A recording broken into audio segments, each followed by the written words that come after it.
All right, so we're gonna look at UFC Moscow. A little busy this week. Couldn't look at every single fight like I planned to. Um, I looked at most of the main event, a couple of the undercard fights, and most of them. So we're gonna go through them.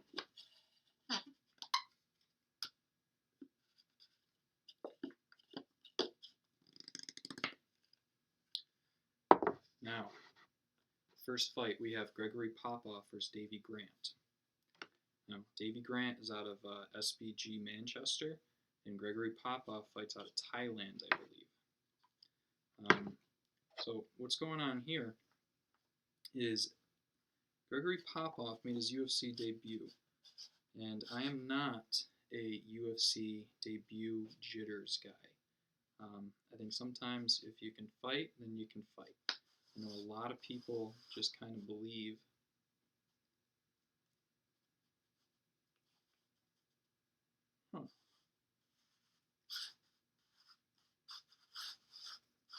I'm sorry, this is just baffling.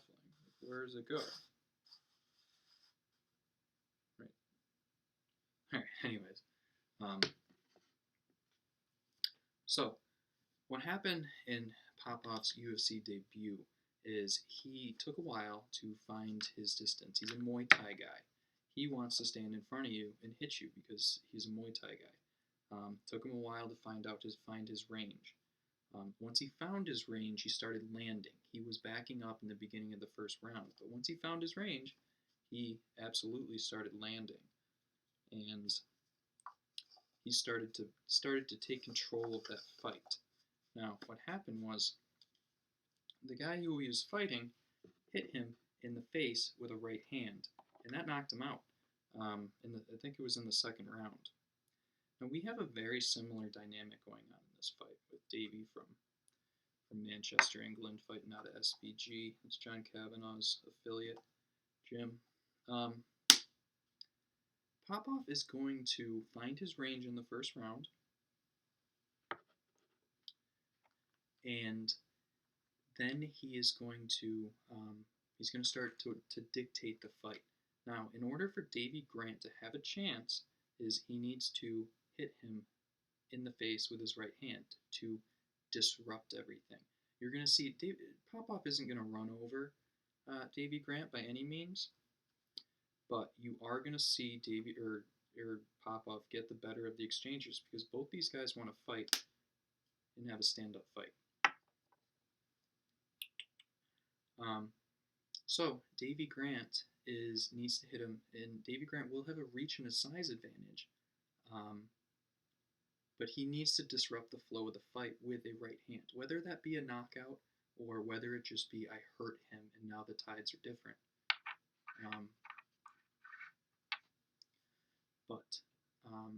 I think what's the most likely scenario here is Gregory Popov is going to win a decision.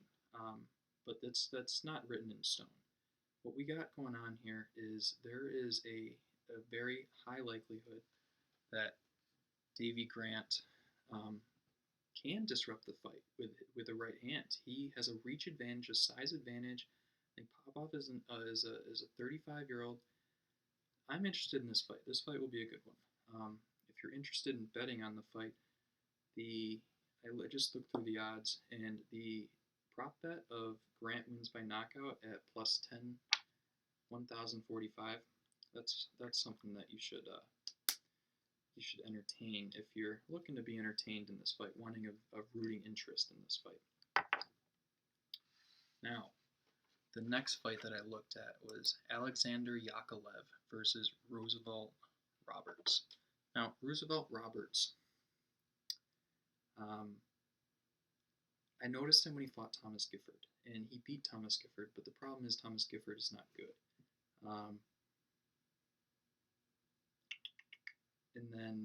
And there was an interesting dynamic in that. I think it was at the end of the second round, Thomas Gifford was failing at trying to do an armbar, and the bell rang, and Gifford let go, and Roosevelt Roberts gave him the middle finger, which is something that will happen every once in a while in fighting. It's a very high intense sport. Um, but if you give someone the middle finger, you can't initiate the glove tap in the beginning of the third round. And that's what Roosevelt Roberts did. That was a bold strategy. That was just something that was kind of interesting to see. The old middle finger glove tap. You may never see that again. But anyways, when Roosevelt Roberts fought Pichel, I bet on Pichel because Roosevelt Roberts did not fare well when he faced a level up in competition. In Pichel, Gifford isn't good. It is what it is. I like Gifford, whatever. Alexander Yakovlev used to fight 170 pounds, and he's dropping down to 155 pounds. And he looked good. He fought Da Silva, Alex Da Silva, in, I believe it was actually St. Petersburg. So Yakovlev does have a history of fighting in Russia, so he's a little more comfortable here. And I think this is a step up in competition, and I don't think Roosevelt Roberts is going to fare well. I think he's been winning against lesser people, lesser fighters, and then he faced Pichel and he broke. I think what's going to happen in this fight is Alexander Yakovlev his grappling is going to dictate this fight. Now, let's see here. Is that all I want to say about it?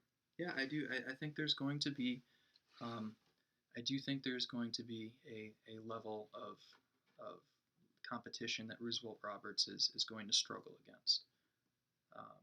I do think Alexander Yakovlev is a decent bet if you're into that kind of thing.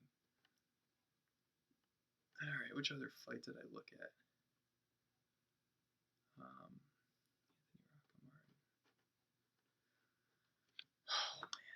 man. So I didn't look into this because it's a little late here, and I'm going to bed.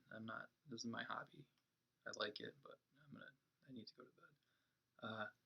So this Magomedsharipov versus Dolce Lungiobula, or however you pronounce it.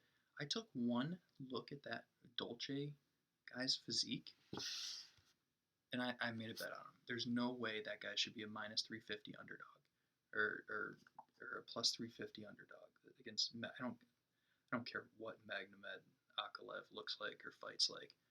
That's just when a guy looks like that, you have to bet him at minus 3 plus 350 as an underdog. That's a good bet. All right. So the next fight I looked at is Ed Herman versus Khadis Ibragimov. Now I saw Khadis Ibragimov in the UFC Shenzhen. He fought Ja-Eun Park, I think. Da-Eun Park, and this Korean guy. Now he hit this Korean guy in the face 25 times, just winging wild punches. In the first round, I thought that the Korean guy wasn't even phased. The Korean guy wasn't phased at all. So what happened is the Korean guy's brain either was not injured or recovered, and this Ibragimov guy has a massive cardio problem because even before that fight, I actually bet that this Ja-Eun Park guy was going to win in the third round because this Ibragimov guy does have a cardio issue.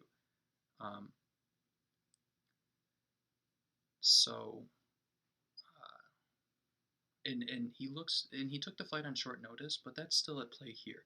This Ibragimov guy has a cardio issue that is not going to go away because he looks better in today's weigh-ins than he did in Shenzhen's weigh-ins.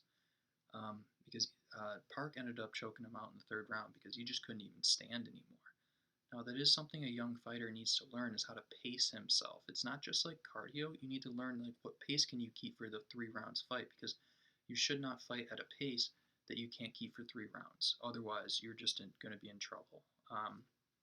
And that's something that this Ibragimov guy's young.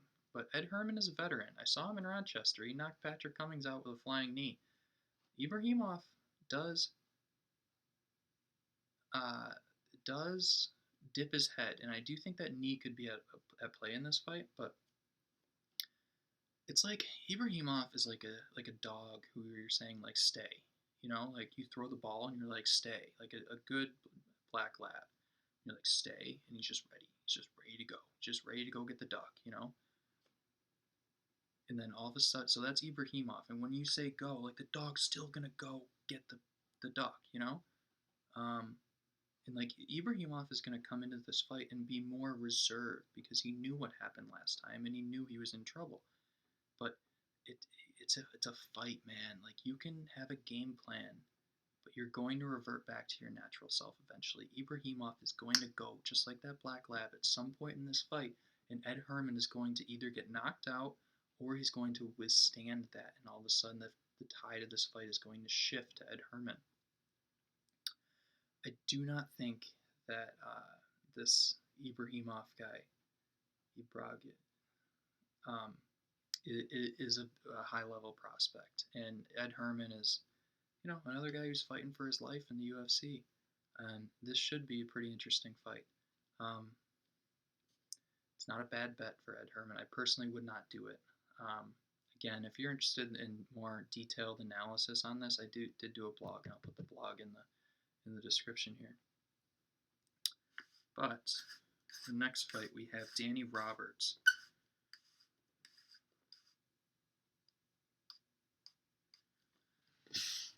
The next fight we have Danny Roberts versus Zelim Imadaev. So Imadaev is a young fighter. I think he's like 24 still, and he fought my guy Max Griffin last fight, and he did all this like stalked him and like stalked his family. Like he's a little intense. I think the police had to be involved, so the guy's a little intense. He's a kickboxer, so what happened in that fight is that he kept spinning around, doing the spinning stuff. And Danny Roberts just anticipated the spins and grappled with him because he is not the finest grappler, and he is also has horrible cardio. So I think if this fight's standing, he's a very high-level striker, though, so there is a very real opportunity for Zelim Imadaev to KO Danny Roberts in this fight. Very real opportunity. But the thing about Danny Roberts is every time I see him fight, his will to win, like when in the third round when both guys are tired, he's winning grappling exchanges. He's on top in those scrambling exchanges, and I think that's Danny Roberts' key to win this fight. Is those grappling exchanges. He needs to grapple, make this Zelim guy tired. He also has a left hand. He has a boxing history, but he keeps his hands down low. When he gets out of the scramble, he does keep his hands low, and also after he finishes his striking, he brings his hands back and they're low. So he is a little vulnerable to like a high kick, and it would not surprise me to see Zelim, knock out Danny Roberts. He's been a little bit chinny, but there is a path to victory for Danny Roberts in this fight, and the path to victory is that grappling, that fatiguing style that he needs to have to win this fight. And I wouldn't be surprised if Danny Roberts gets a decision in this one. But there we go. The next fight we're going to look at is the fight probably a lot of people cared about. Alexander Volkov versus Greg Hardy. Now, in the last fight, Greg Hardy publicized to the world that he has asthma. He needed to do he needed his puffer in the corner for the third round, and I told myself, wow, I am never going to bet on Greg Hardy ever again, because you can't fight with asthma. It's just not something that you can do.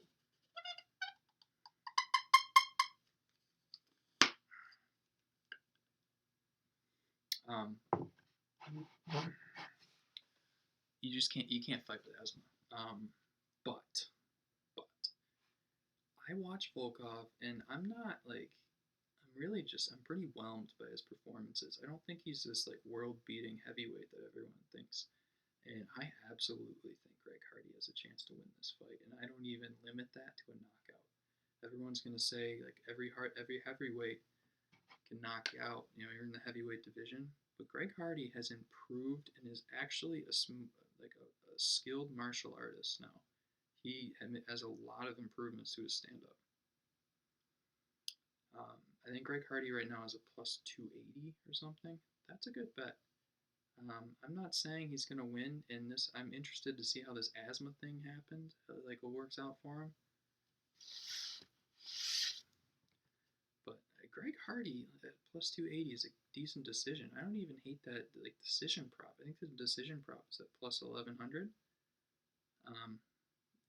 Hey, 1 out of 11 times this fight happens, one of them, Greg Hardy wins the decision. The UFC wants.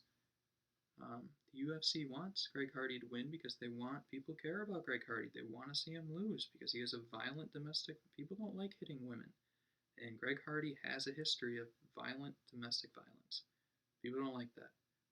Which means a lot of people will tune in to see Greg Hardy face Derek Lewis. And the UFC gave him a little decision here. They set that fight up, and then they got cha-ching, cha-ching. A lot of people are going to care about that fight.